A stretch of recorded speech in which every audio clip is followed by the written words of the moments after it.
Écoutez Sirot Relektet Zain, quatrième sikha sur Yitro.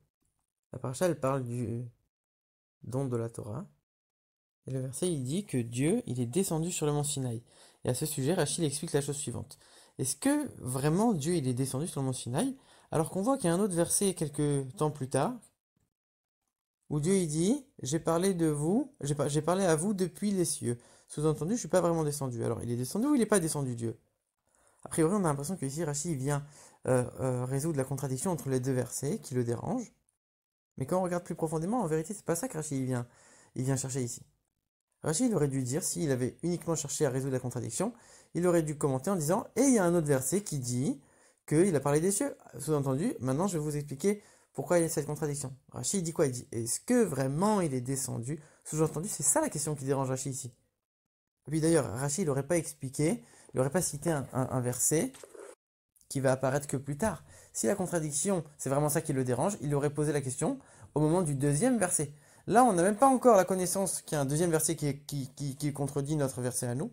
Et Rachid tout de suite, il vient, il dit il y a une contradiction. En vérité, c'est pas ça qui le dérange. Ça, il aurait dit, il aurait fait son commentaire plus tard. S'il le fait ici, c'est que déjà ici, il y a quelque chose qui le dérange. Et c'est ça qu'il pose comme question. Est-ce que vraiment Dieu il est descendu? D'où il naît ce doute de savoir si Dieu est vraiment descendu ou pas, qui dérange Rachid au point de faire ce commentaire. Et comme preuve, il amène le verset qui va apparaître quelques temps plus tard.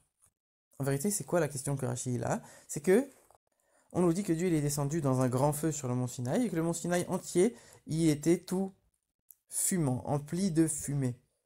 Par contre, le mont Sinaï n'a pas brûlé. Comment c'est possible qu'il y avait de la fumée, mais que le mont ne brûlait pas? Même le buisson ardent, il a brûlé finalement. Alors pourquoi ici on est en train de nous dire le mont Sinaï il a brûlé alors qu'il y avait du feu?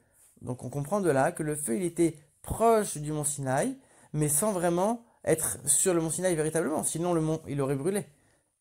Sauf si on dit que Dieu a fait un miracle, mais Dieu il fait pas des miracles comme ça pour rien. Alors, c'est pour ça que c'est beaucoup plus euh, probable de dire que non, Dieu n'est pas vraiment descendu. Il a uniquement fait en sorte que le feu soit proche du mont Sinaï, mais il n'est pas vraiment descendu dessus. Sinon, le mont, il l'aurait brûlé. Et en vérité, c'est ça la question de Rachi. Du fait qu'on a cette remarque, on a la question, est-ce que vraiment Dieu, il est descendu? Alors, dans ce cas-là, a priori, on aurait notre réponse ici. C'est que Dieu, il n'est pas vraiment descendu. Et donc, pourquoi Rachid a besoin d'amener un autre verset qui va arriver plus tard, où il dit, Dieu, il nous dit, je vous ai parlé depuis les cieux. Pourquoi on ramène ce verset en plus? Et alors, quand Rachid, il continue son explication, qu'est-ce qu'il dit? Il dit, du coup, on apprend de là que Dieu, il a incliné les cieux supérieurs, les cieux inférieurs, il les a enveloppés au-dessus de la montagne, comme un drap sur un lit. Et à ce moment-là, le trône divin est descendu sur la montagne. Alors, a priori, Rachi ici, il est en train de citer la Mechilta, mais pourtant Rachi ne dit pas que ça vient de la Mechilta. Donc, comme on a l'habitude avec Rachi, il ne cite que parce que c'est le sens simple. Et si Rachi ne cite pas sa source, c'est que pour lui, il apprend même pas ça de la Mechilta, il apprend ça du sens simple. À quel moment Rachi peut tirer ça du sens simple des choses? Et ici, c'est quoi les détails des explications qu'il a dit? Il aurait pu dire il a penché les cieux et il les a mis autour de la montagne. Pourquoi il commence à dire les cieux supérieurs, les cieux inférieurs, et il les a enveloppés comme un drap sur un lit, et après de dire que c'est le trône divin qui est descendu? Pourquoi rentrer dans tous ces détails? Tous ces détails, qu'est-ce que ça signifie? Et en plus, quand on voit le verset que Rachi cite en disant je vous ai parlé depuis les cieux, là-bas, Rachi fait un autre commentaire et il dit quoi? Alors, il fait un premier commentaire et il donne aussi, en tant que deuxième commentaire, cette explication en disant il avait penché les cieux et les cieux des cieux, et il les a enveloppés sur la montagne. Ici, c'est un verset qui dit il a penché les cieux, il est descendu. Alors déjà, pourquoi Rachid l'amène en tant que deuxième explication, pas en tant que première? Et puis Rachid ici rajoute des choses, des détails qui ne sont pas dans la première explication. Il dit pas les cieux inférieurs et supérieurs. Il dit les cieux et les cieux des cieux.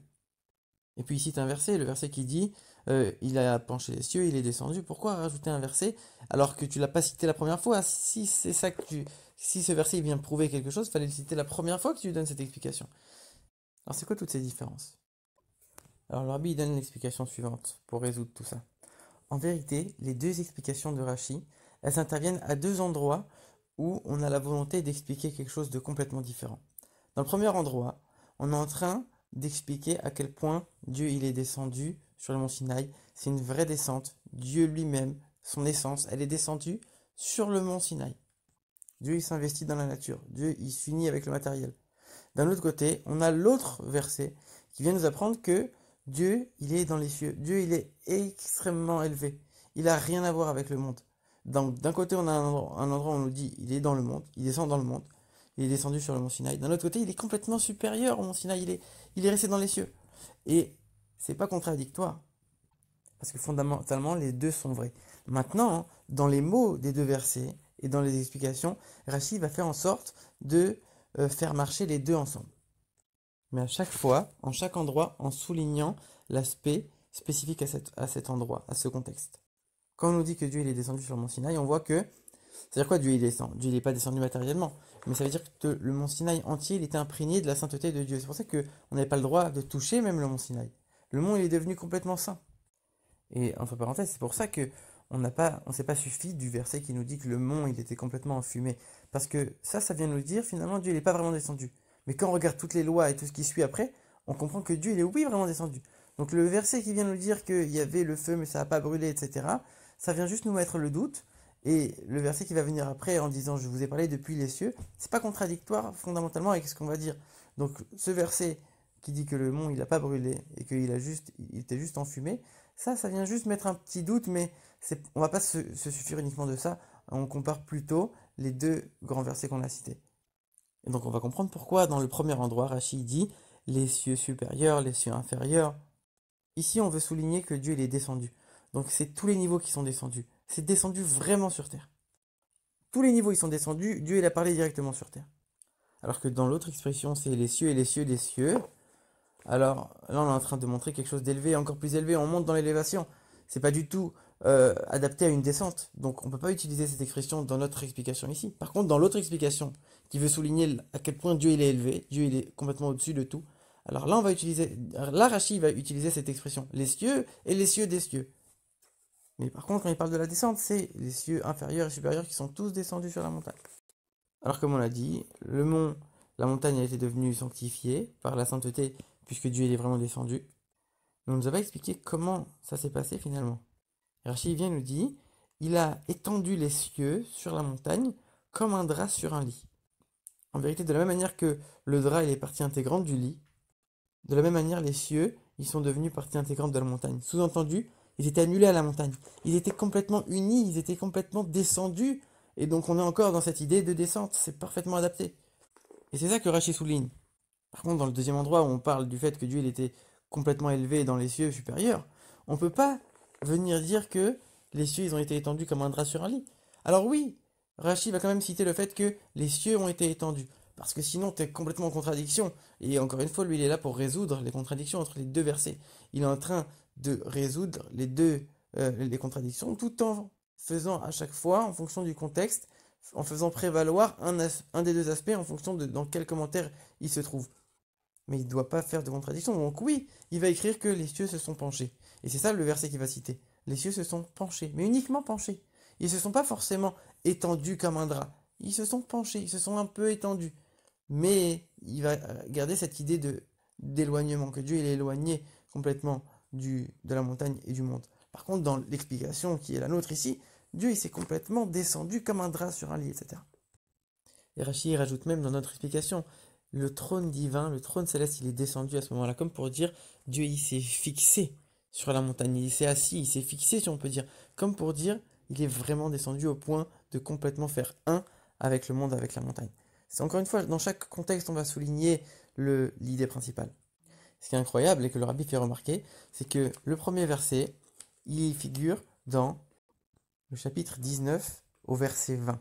Alors que le deuxième verset, c'est l'inverse. C'est le chapitre 20 au verset 19. Qu'est-ce que ça signifie? C'est quoi le 19? C'est quoi le 20? Le 19, ça représente la Malchoute, et le 20, ça représente Keter. Malchoute, ça veut dire tout ce qui va descendre dans le monde, tout ce qui va être complètement matériel, qui va se concrétiser.